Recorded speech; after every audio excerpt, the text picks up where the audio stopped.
So y'all probably didn't hear anything we did. We prayed. We said all kinds of stuff. You should have been there. It was good. It was great. Hopefully we got sound now. I just got to turn on the mic. Yeah, somebody comment. Make sure you can hear us loud and clear. Guess that's why we watch the live feed, so people can tell me when I'm messing up here. So I hope we have sound and you can hear us. We're going to get started on 2 Kings 11. Just a few chapter highlights. Kind of 4 major things that are happening in this chapter. All right, we can hear each other now. Good. Or you can hear us. We can't hear you. 4 things happening in chapter 11 is Athaliah takes over the government of Judah. This is after Ahaziah dies. His mom goes on this crazy spree and takes over. And also after that, the governing officials kind of uprise against Athaliah, and Jehoash is made king, and Athaliah is put to death. And then the worship of the Lord is restored. So that's kind of the main things we're going to go over in this chapter 11. So let me switch over to our Bible program. See if I can move us around here. There we go. All right, so we're in, like I said, 2 Kings chapter 11. This begins after Ahaziah's death.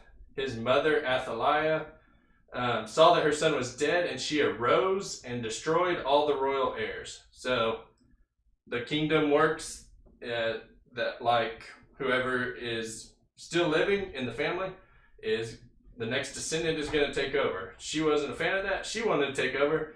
So she starts killing all the people that are descendants of Ahaziah. So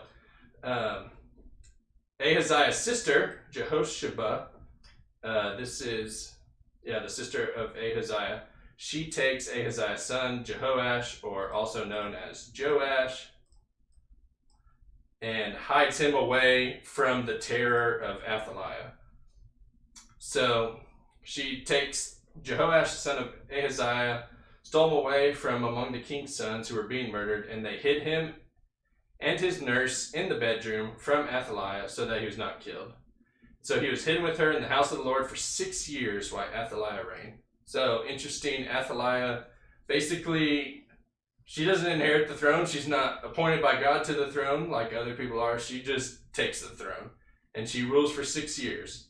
And during that time, the son of Ahaziah, Joash or Jehoash, both names represent him, he is being hidden in the king's palace. I don't know how you hide a baby for 6 years. Well, it's not a baby for 6 years, but I don't know how you hide a baby and then a small child without getting caught, but they accomplished that.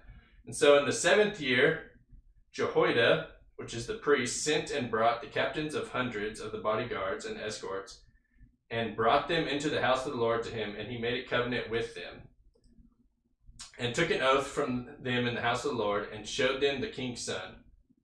Then he commanded them, saying, "This is what you shall do. 1/3 of you who come on duty on the Sabbath shall be keeping watch over the king's house.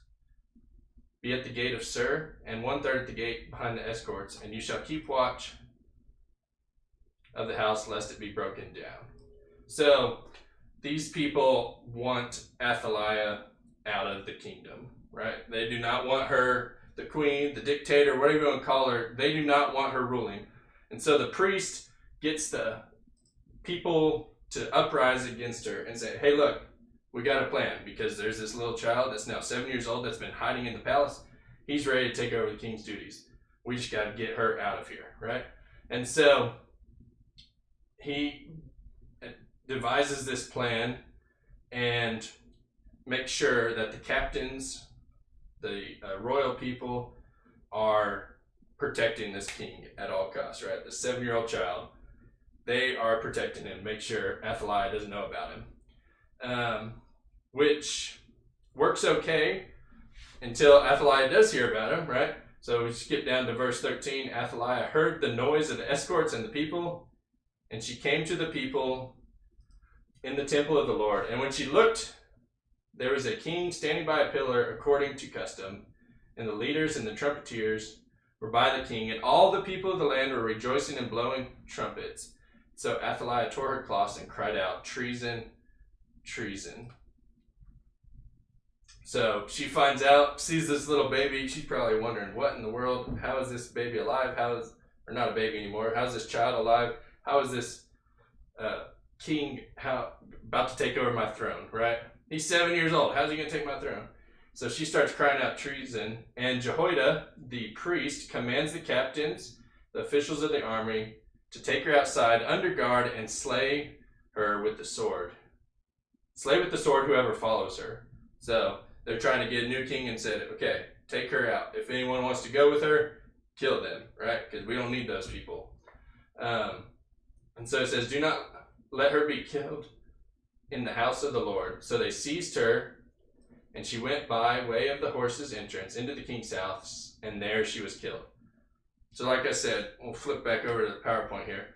The four movements here, right? Athaliah takes over the government of Judah, which she's not supposed to.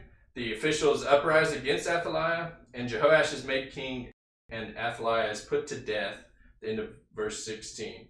And then, the last thing is the worship of the Lord is restored, right? Jehoiada made a covenant between the Lord, the king, and the people that they should be the Lord's people, and also between the king and the people. And all the people of the land went to the temple of Baal and tore it down. Sorry, I'll switch back over here. Oh man, I'm moving my thing all over the place. And all the people of the land went to the temple of Baal and tore it down, and they thoroughly broke in pieces its altars and images, and killed Madan, the priest of Baal, before the altars, and the priests appointed officers over the house of the Lord.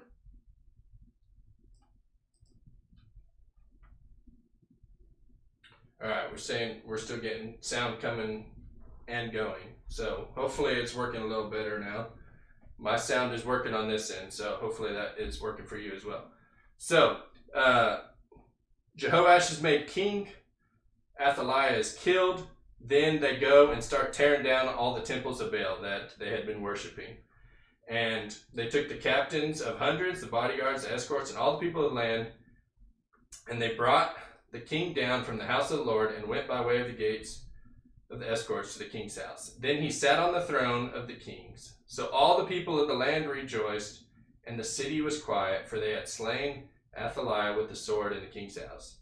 Jehoash was 7 years old when he became king. So that's an important part. At the end, I know we already mentioned that, but it says at the end again that he is 7 years old, which is just kind of unbelievable for a king to be that age. So,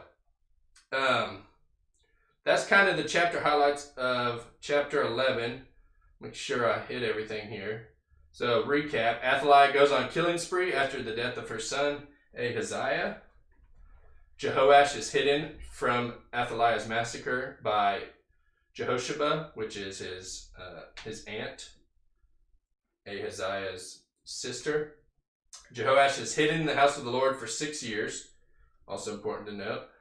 And then when he's 7, he's revealed to the leaders who are against Athaliah and said, hey, look, I know you guys are against Athaliah. Now we got a plan. Here is the person that can help us take over her throne.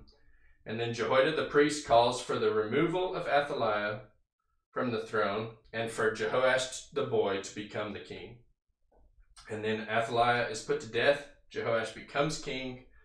And lastly, the chapter ends with the house and the priest of Baal destroyed, and some normalcy returns to the kingdom. So that's where we are when Jackson picks up chapter 12 here. Yeah, some interesting things that happened there. I thought it was interesting what Jeff was saying, that Athaliah was, you were saying she was the only female to sit on the throne of Israel or Judah. So that's something interesting to point out there. And you can imagine how probably frustrated she was when she thought she had killed off everyone that was in her way of the throne. And then she has this little boy that is all of a sudden just revealed after 6 years of thinking that he was gone and there was no one to take over her throne. And then all of a sudden this 6-year-old, 7-year-old boy, I guess he would have been 7 at the time, comes up and all of a sudden is brought in to be the new king. And I also think it's interesting and fun to think about. Imagine a 7-year-old right now being like the king of our country or the leader of our land. I mean, as a 27-year-old guy, I can't imagine some 7-year-old being the president of the United States or the king or ruler of our land, and me just being extremely excited to see this 7-year-old take over. But it goes to show you the situations that Judah was in at the time. Is it? I mean, kid president's even older than that, I think. Yeah. So. But yeah, it's crazy to think that the 7-year-old is going to lead Judah. But that's where my chapter picks up, 2 Kings 12. So if we want to go to the next slide. So just as a reminder, like we've been saying, Joash is a young boy when he becomes king. That's important to remember that he is 7 years old when he's on the throne. So he's very young and obviously needed some help by the leaders and the priests that were able to help guide him as a king. So then we kind of look at this chapter is going to talk about what Jehoash does, and he did what was right in God's eyes. And so if you look at chapter 12, you can read through and see that it's just listed that Jehoash did what's right in God's eyes, but the one thing that he didn't do is he didn't remove the high places, and that's the only thing that this chapter mentions that Jehoash did not do right. Otherwise, he ruled well, and he ruled for, I believe, 40 years on the throne. If we can put up the text, we'll get chapter 12 over here, just so you guys can kind of follow along.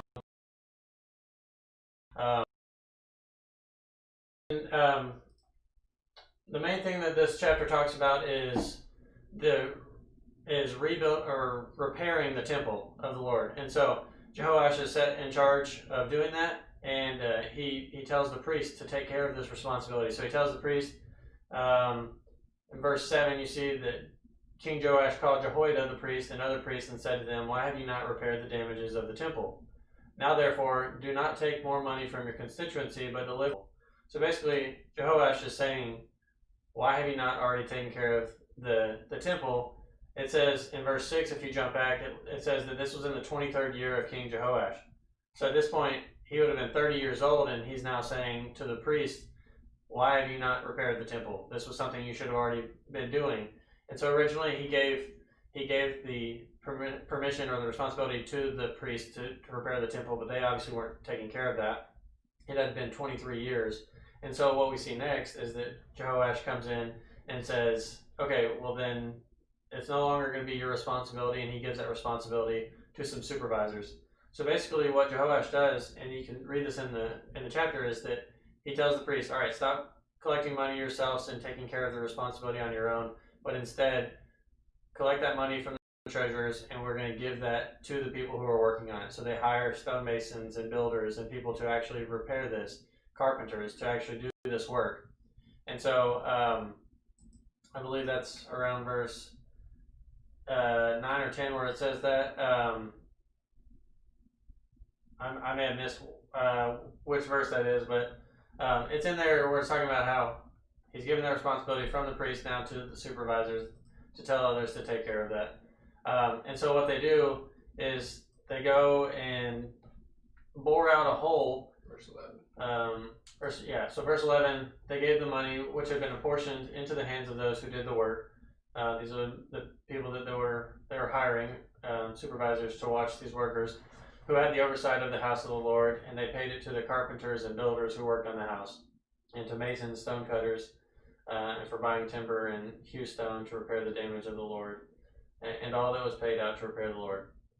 So they didn't waste their money on other things, silver trimmers, sprinkling bowls, trumpets, articles of gold or silver, stuff like that. They just put this money straight to repairing the temple. And that was what Jehoash wanted to make sure was done. And so then if we jump back, if we can go back and look at verses 9 and 10, I believe. We'll jump over there. It's talking about how they took this chest and they bored out a hole in its lid and set it beside the altar, so that when people came into the temple, into the house of the Lord, there'd be priests who were guarding the door, and they would put the money into that chest. And so every time that the chest started to get enough money, and there was a lot of money in there, then the king's scribe and the high priest would count it up, put it into bags, and then they would use that money to portion it out to spend money to repair the temple. So that's mainly what happens in this chapter is we see Jehoash take the responsibility and give it to the priest. And then for 23 years, nothing is being done with it. So then he tells the priest, okay, it's not going to be your responsibility anymore. Let's hire some people to repair the temple. And you see that how this money gets portioned out. And one thing that's interesting to read about here is verse 15. It says, moreover, they did not require an account from the men into whose hands they delivered the money to be paid to workmen, for they dealt faithfully. And some other versions of the Bible talk about how the word honestly is used in place of faithfully, to say that they didn't hold an account for these people. They didn't require them to say exactly what they were spending the money on, because everyone did this honestly. They worked honestly for the Lord, and they repaired the damages. And that's what Jehoash was able to take care of and get done. So one thing that he's responsible for, and the one thing you probably want to remember Jehoash for, is that he is responsible for repairing the temple of the Lord. It took some time to get it done, several years to do it, but eventually it gets taken care of. The only other thing really to make a point of in this chapter is in verse 17, it talks about Hazael, king of Syria. He goes to fight Gath and he takes it, and then he turns to go up to Jerusalem and to attack it.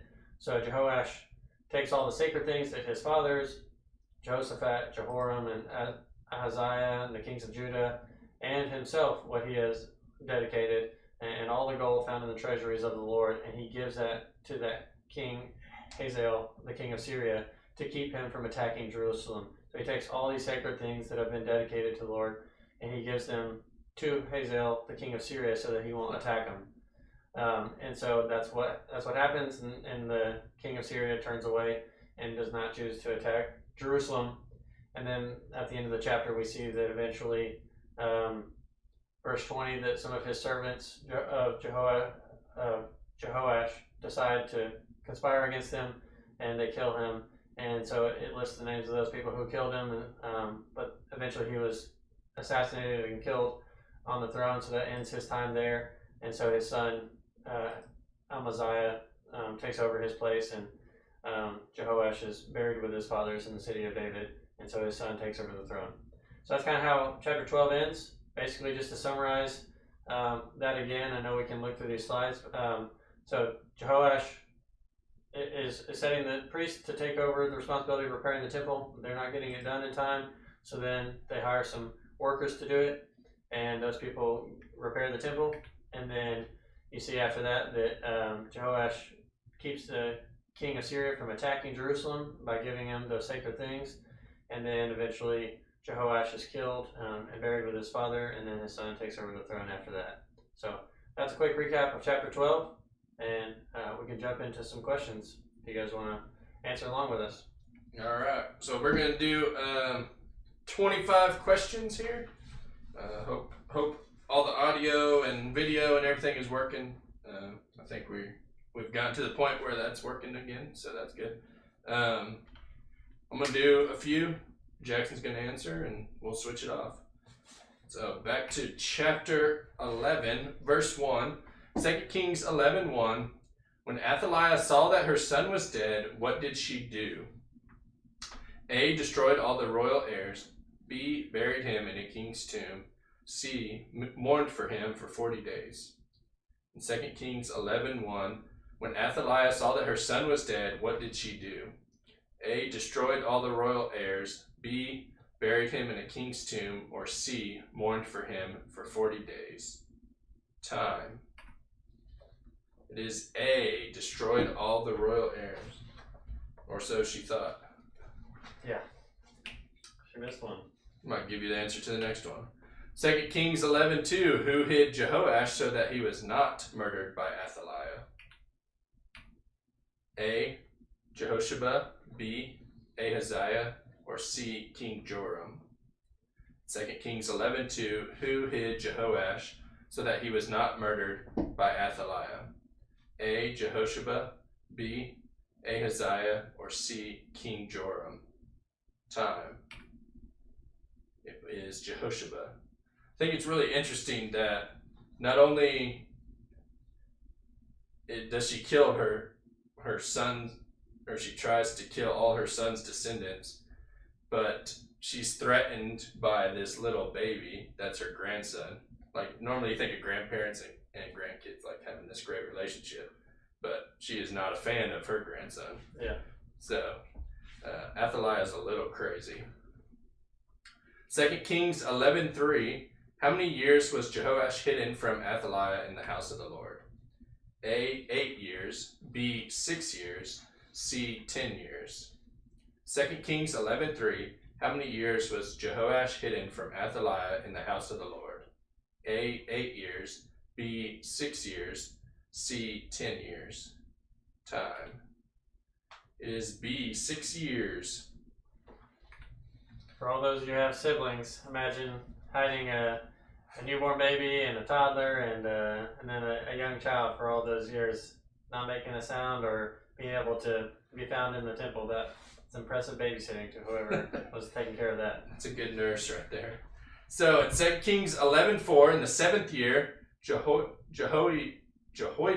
the priest sent for the queen's bodyguards and escorts and showed them what? A, the disrepair of the house of the Lord. B, the royal treasures. Or C, the king's son. 2 Kings 11:4, in the 7th year, Jehoiada the priest sent for the queen's bodyguards and escorts and showed them what? A, the disrepair of the house of the Lord. B, the royal treasures. Or C, the king's son. Time. It is C, the king's son. Number 5. In 2 Kings 11:8, what did Jehoiada the priest command the bodyguards and escorts to do? A, protect all the treasures in the storerooms of the house of the Lord. B, be with the king as he goes out and as he comes in. Or C, destroy all the false prophets and the idols. I think that's what this is. Yeah. 2 Kings 11:8. What did Jehoiada the priest command the bodyguards and escorts to do? A, protect all the treasures in the storerooms of the house of the Lord.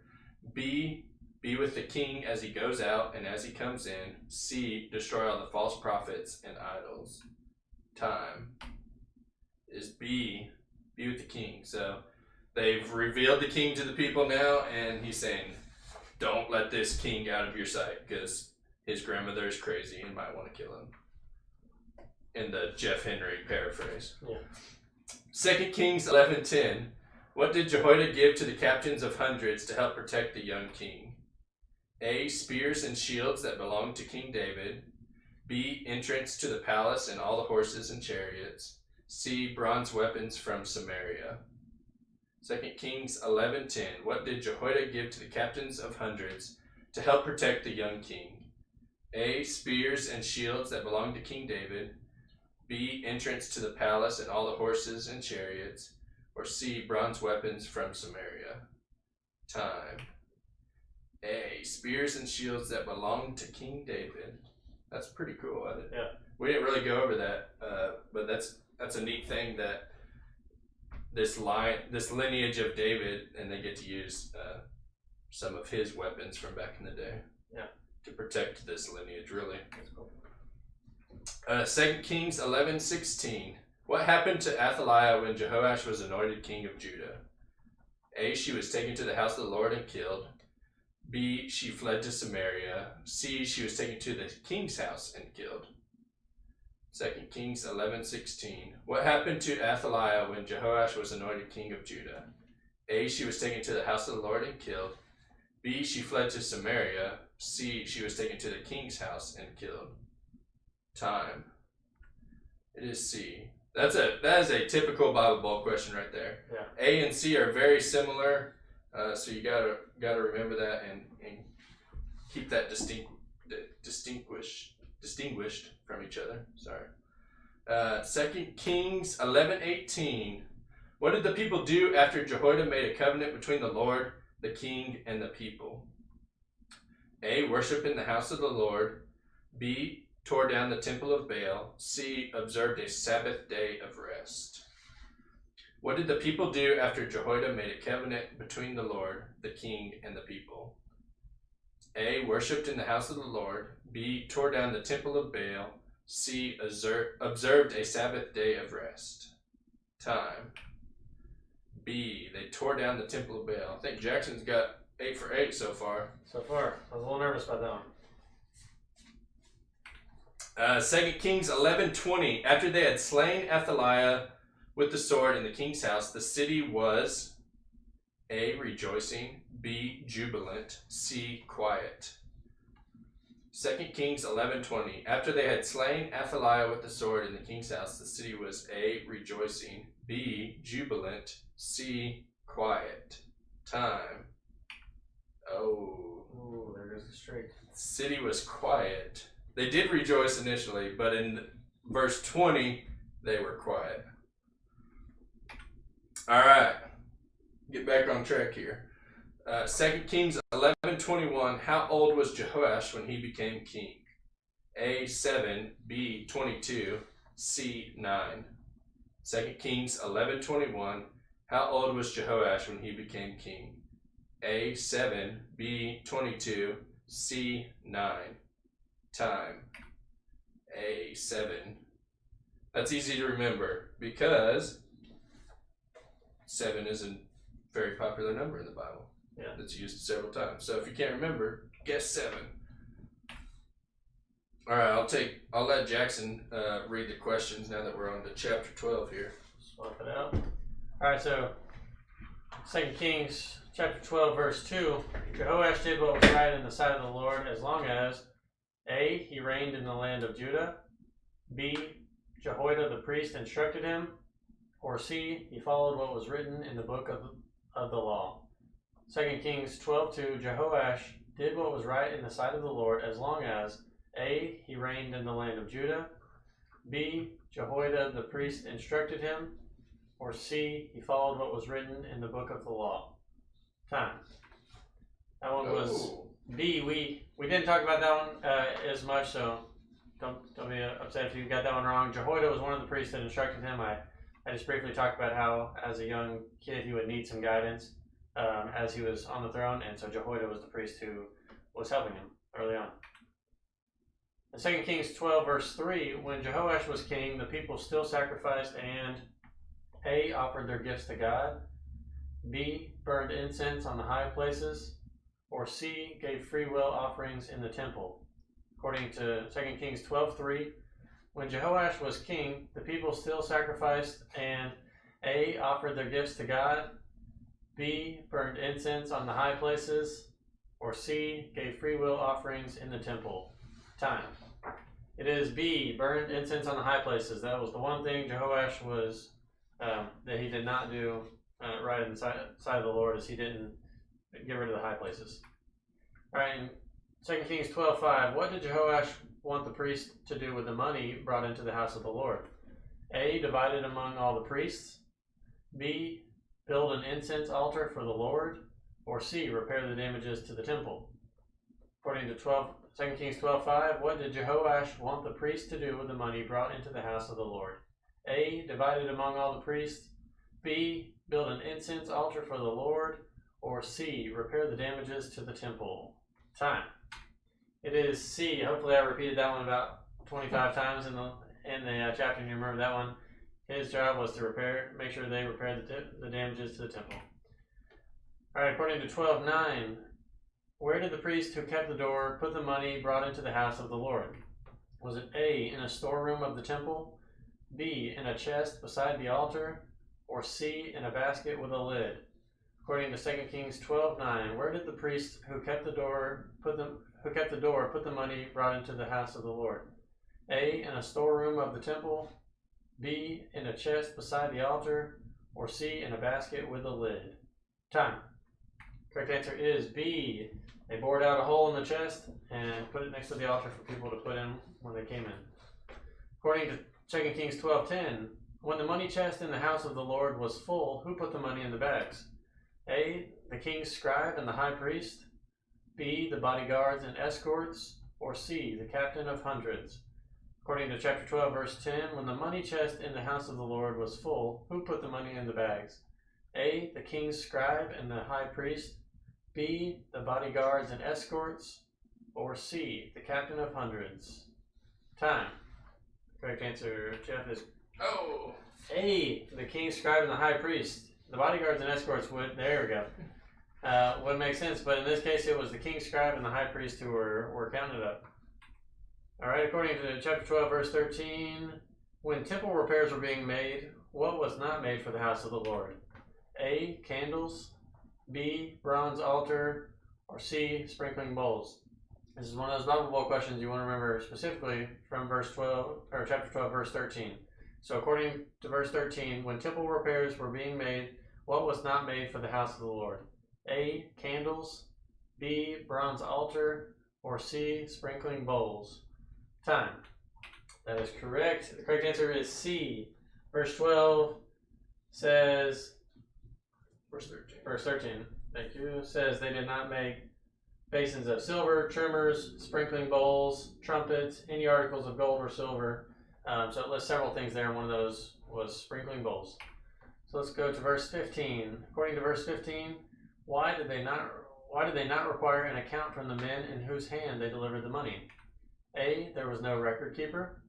B. The workmen dealt faithfully. Or C. The workmen were priests. According to 2 Kings 12, verse 15, why did they not require an account from the men in whose hand they delivered the money? A. There was no record keeper.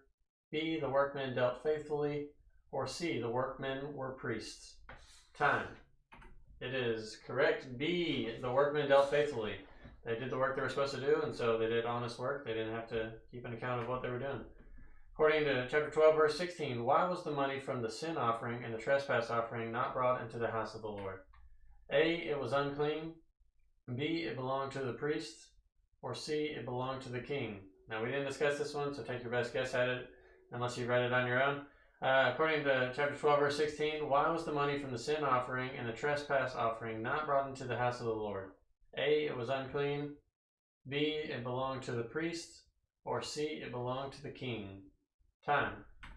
Correct answer was B. We'll look at that. Verse 16 says, the money from the trespass offerings and the money from the sin offerings was not brought into the house of the Lord. It belonged to the priest. And so, it is there in the text, but I apologize. I didn't discuss that one, so don't feel bad if you got it wrong. According to chapter 12, verse 17, after Hazael took Gath, he set his face to go where? A. Jerusalem. B. Samaria. Or C. Syria. According to chapter 12, verse 17, after Hazael took Gath, he set his face to go where? A. Jerusalem. B. Samaria. Or C. Syria. Time. That's correct, Jeff. Got it right. That is A. Jerusalem. Getting back on track here. There we go.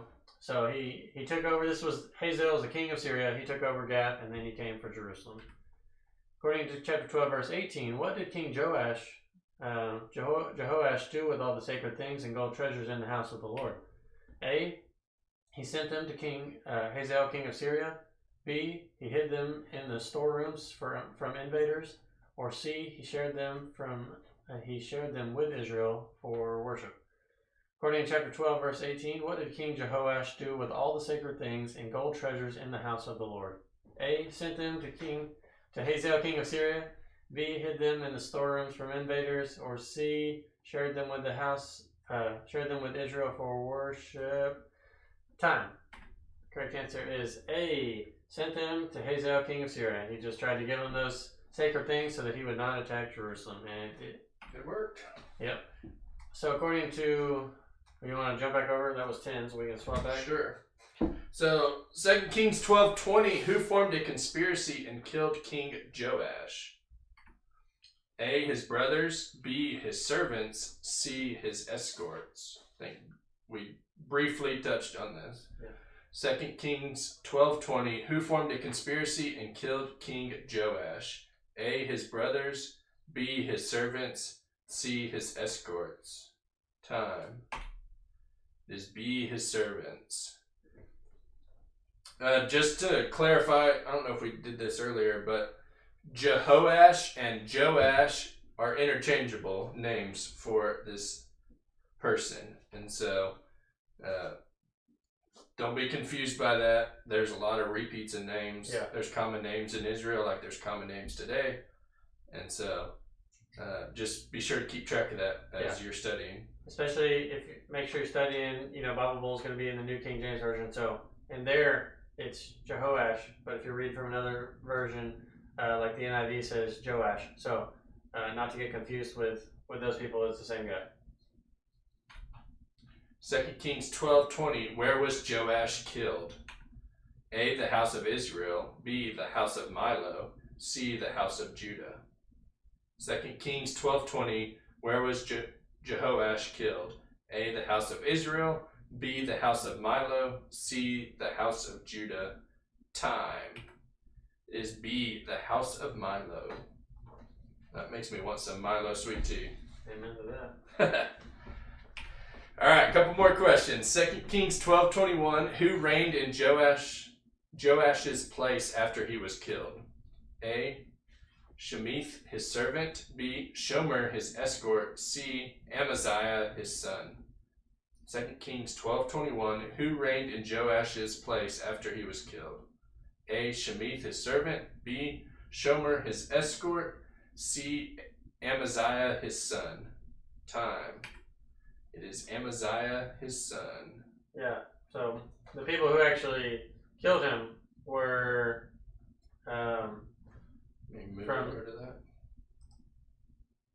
Yeah, so the people who actually conspired to kill him, it says in verse 21, Josachar, the son of Shimeath, and Jehozabad, the son of Shomer, his servant, struck him dead. So those names may be familiar, but those were the ones who actually, those were the sons who killed him, not the ones who took over his place, though.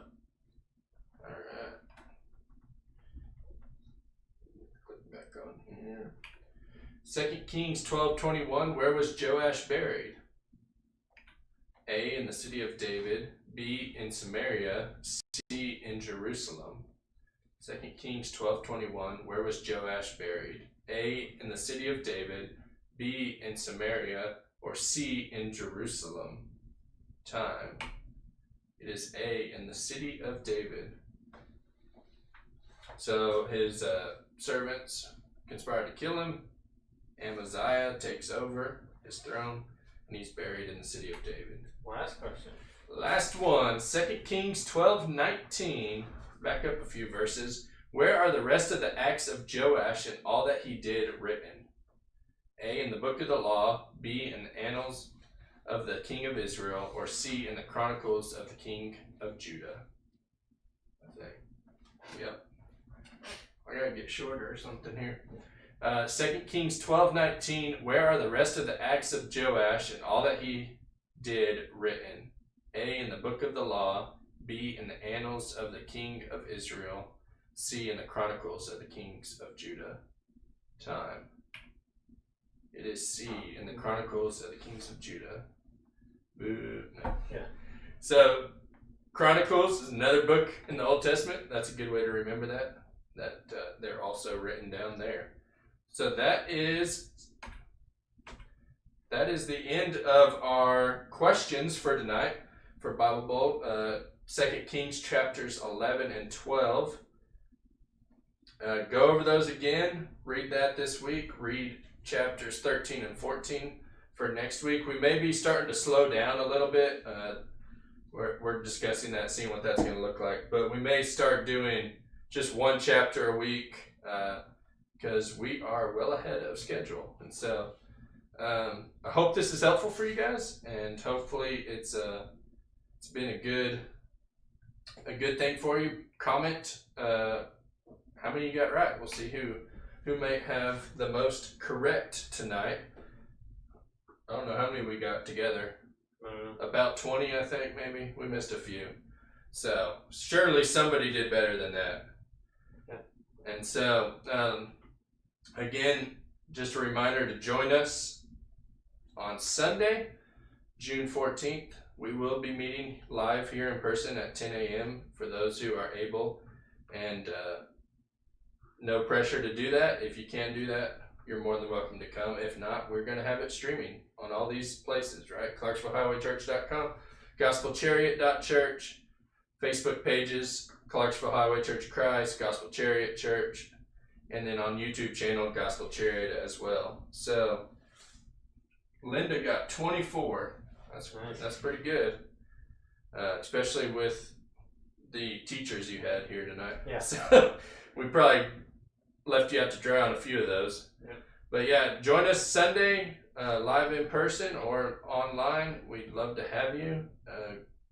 You'll see me again. I'm preaching on Sunday. So Yeah, is there anything else you want to add in there? Those of you in Jolton, come to Jolton on Sunday. I'll be preaching there, so it'll be the week It's of Youth the Minister Sunday, I guess. Yeah. So we're excited to see you guys all again and continue study for 2 Kings, and hopefully we'll be able to start getting together and doing some studying in person. So love you guys. Thank you for being on here tonight, and we'll see you Sunday.